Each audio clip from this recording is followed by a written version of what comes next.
రాజకీయ రౌడీలతో చాలా ప్రమాదం అంటూ ఉన్నారు ఆంధ్రప్రదేశ్ ముఖ్యమంత్రి చంద్రబాబు నాయుడు. వివేక హత్యలో నన్నే మోసం చేశారు, సో ఆ రోజే అరెస్ట్ చేస్తుంటే రాష్ట్రానికి మేలు జరిగేది, ఆ 5 ఏళ్ళు నన్ను బయటకు రానివ్వలేదు అంటూ చంద్రబాబు నాయుడు మాట్లాడారు. ఏంటి సార్, వివేక హత్య కేసులో చంద్రబాబు మోసపోయారా? ఫస్ట్ చంద్రబాబు నాయుడు 5 ఏళ్ళు బయటకు రాకపోవడం ఏంటి? మీటింగ్లు పెట్టాడు. సో మీకు చంద్రబాబు లోకేష్ యోగాలను యాత్ర జరిపారు, పవన్ కళ్యాణ్ వారాహి యాత్ర జరిపారు. చంద్రబాబు నాయుడు అరెస్ట్ అయినప్పుడు ఎక్కడ అరెస్ట్ అయ్యాడు? బయటకు రాకుండా ఇంట్లో అరెస్ట్ కాలే, నంద్యాలలో అరెస్ట్ అయ్యారు. సో బయటకు రాకపోతే నంద్యాల ఎట్లా అరెస్ట్ అవుతాడు? సో రిస్ట్రిక్షన్స్ పెట్టారంటే పెడుతున్నారు. ఇప్పుడు జగన్ తెనాలి పోతే విమర్శ, మీకు పల్నాడు పోతే విమర్శ లేదా? సో అది రాజకీయాల్లో వీళ్ళ అధికారంలో ఉన్న వాళ్ళ అధికారంలో ఉన్న రాజ్యాంగం ప్రతిపక్ష నేతకు తిరిగే హక్కు ఉంటుంది కనుక ఎలో చేస్తారు. రాజకీయంగా తమకు సవాలు కనుక నియంత్రిస్తారు.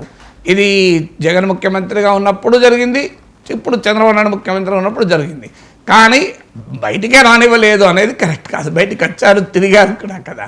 సో ఇక అనేక దీక్షలు చేశారు. సో బాబు గ్యారంటీ అని, సో ఇలా రకరకాల యాత్రలు జరిపారు కదా. కొన్ని వారాల పాటు జైల్లో పెట్టిన సమయం మినహా మిగతా సమయం అంతా Chandrababu Naidu public activity, political activity జరిపాడు కదా. జరపకుండా ఉంటే సుప్రీంకోర్టుకు పోయినా తెచ్చుకుంటారు కదా. సో ఇక నన్నే మోసం చేశారు అంటే మరి చంద్రబాబు నాయుడు ముఖ్యమంత్రిగా ఉండి మోసపోయే స్థితిలో ఉంటాడా? సో చంద్రబాబు నాయుడు తన సమర్థతను తానే ప్రశ్నించుకుంటున్నాడా అనేది క్వశ్చన్ వస్తుంది.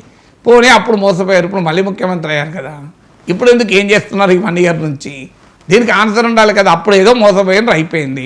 ఇప్పుడు ఏం చేస్తున్నారంటే ఆయన చెప్పదలుచుకున్నది ఏంటంటే రాష్ట్ర ప్రభుత్వ పరిధిలో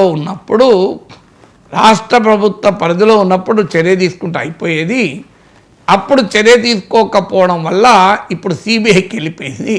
ఆ మోడీ ఏమో ఇంటలేడు, జగన్ సంగతి తేల్చండి, వివేక హత్య సంగతి తేల్చండి, అవినాష్ రెడ్డిని లోపలేయండి, భాస్కర్ రెడ్డిని లోపలేశారు సంగతి తేల్చండి.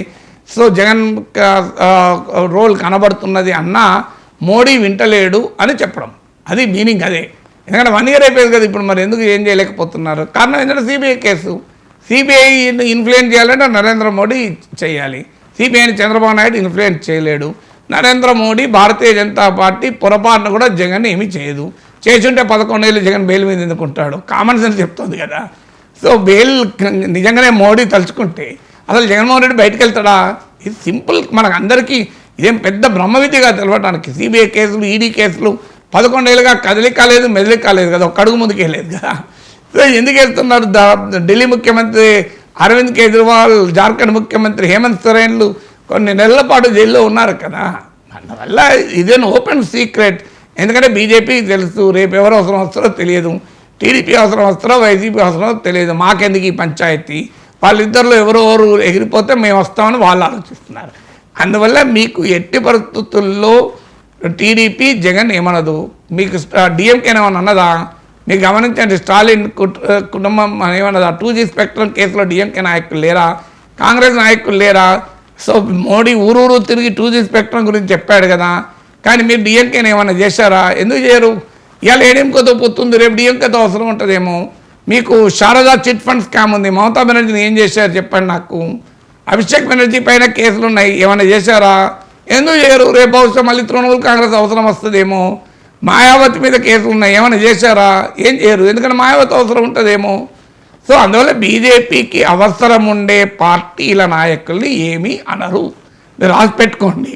అందుకే డిఎంకేని ఏమనరు, తృణమూల్ కాంగ్రెస్ ఏమనరు, వైసీపీని ఏమనరు. ఎందుకంటే వీళ్ళు ఏంటంటే మీకు ఇన్సూరెన్స్ లాగా ఉపయోగపడతారు ఎప్పుడన్నా.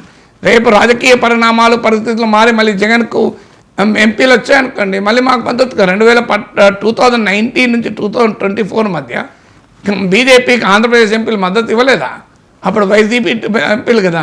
సో టీడీపీ ఎంపీలైనా వైసీపీ ఎంపీలైనా తమకే మద్దతు ఇస్తున్నప్పుడు అందులో ఒకరిని ఎందుకు వదులుకుంటుంది బీజేపీ? ఇద్దరు మనకు ఉపయోగపడుతున్నారు కదా. అది చంద్రబాబు నాయుడు నిస్సహాయత అక్కడ ఉంది. ఏం చేయలేకపోతున్నా నేను. నా చేతిలోనే ఈ కేసు ఉంటే వివేక హత్య కేసులో నేను లాజికల్ కంక్లూజన్కి వచ్చేవాడిని కదా. ఆ రోజు నా రాష్ట్ర ప్రభుత్వ పరిధిలో ఉన్నప్పుడే చేయాల్సి ఉండాలి కదా. దీన్ని ఆల్ ఇండియా పరిధిలోకి వెళ్ళి ఇది సిబిఐ పరిధిలోకి వచ్చే వరకు ఏమీ చేయలేకపోతున్నాం అనే ఆవేదన కనబడుతుంది. ఎందుకంటే క్లియర్గా కనబడుతుంది అది గుడ్డలు పెట్టని, అయినా దానికి గుండెపోటు అని చెప్పారు. గుండెపోటుకు గొడ్డలి పెట్టుకు గుండెపోటుకు మధ్య ఏం జరిగింది అనేది కళ్ళ ముందు కనబడుతుంది. ఇది క్లియర్ కేస్ ఆఫ్ మర్డర్. ఎవరున్నారు ఏది ఉన్నారు అనేది నేను కంక్లూజన్లు చేయను, అది న్యాయస్థానం పని. కానీ అది మర్డర్ అనేది మాత్రం అందరికీ, చంద్రబాబు నాయుడు ఎట్లా మోసపోయినా నాకు అర్థమవుతలేదు.